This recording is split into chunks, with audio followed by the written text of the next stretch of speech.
39 বছর বয়সেও মাঠ জুড়ে দাপিয়ে বেড়ানো লুকা মডরিচের জন্য টরন্টোর রাতটা হয়তো ছিল বিশ্বকাপের মঞ্চের শেষ 90 মিনিট। ক্রোয়েশিয়ার অধিনায়ক আজও প্রমাণ করলেন কেন তাকে বলা হয় টাইমলেস। পুরো ম্যাচ জুড়ে বলের নিয়ন্ত্রণ, একের পর এক কর্নার ও ফ্রি কিক থেকে নিখুঁত ডেলিভারি, প্রতিপক্ষের রক্ষণে অবিরাম চাপ, সবকিছুতেই ছিল তার স্বাক্ষর।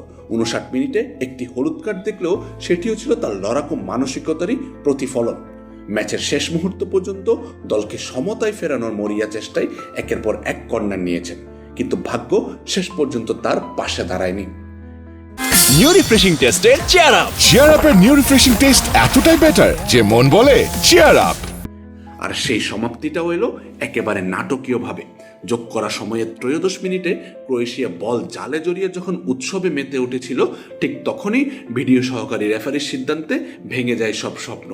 অফসাইডের কারণে বাতিল হয়ে যায় সমতাসূচক গোলটি। এত বছরের লড়াই, এত অর্জনের পরও মাত্র একটুখানি ব্যবধানে থেমে গেল একজন কিংবদন্তির বিশ্বকাপ অভিযান। এটি ছিল মডরিচের 5ম বিশ্বকাপ। ক্রোয়েশিয়ার ইতিহাসে এই কীর্তি গড়া প্রথম ফুটবলারই তিনি। 2006 ও 2014 সালে দলকে বিদায় নিতে হয়েছিল গ্রুপ পর্ব থেকেই, কিন্তু 2018 সালে তিনি ক্রোয়েশিয়াকে তুলেছিলেন বিশ্বকাপের ফাইনালে, জিতেছিলেন গোল্ডেন বল। এরপর 2022 সালে দলকে নিয়ে যান সেমিফাইনালে এবং জেতেন ব্রোঞ্জ বল। আজকের ম্যাচটি ছিল তার বিশ্বকাপ ক্যারিয়ারের 23তম ম্যাচ। ক্লাব ফুটবলেও তার পথ চলা কম বিস্ময়কর নয়। যুদ্ধবিধ্বস্ত শৈশব পেরিয়ে দিনামো জাগ্রেব থেকে টটেনহাম, এরপর রিয়াল মাদ্রিদ, প্রতিটি ধাপেই নিজেকে নতুন উচ্চতায় নিয়ে গেছেন তিনি।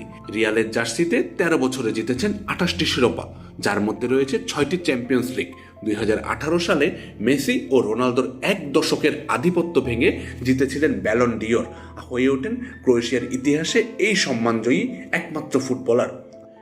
যদিও এখনও আনুষ্ঠানিকভাবে অবসরের ঘোষণা আসেনি, তবুও অফসাইডে বাতিল হওয়া সেই গোলের পর মাঠ ছেড়ে যাওয়ার সময় প্রতিপক্ষের খেলোয়াড়দের সম্মান আর গ্যালারি ভর্তি দর্শকের করতালি যেন একটা কথাই বলছিল, ফুটবল বিশ্ব হয়তো আজ বিশ্বকাপের মঞ্চে বিদায় জানালো এক কিংবদন্তিকে। আমজাদ হোসেন আবির, খেলা 71।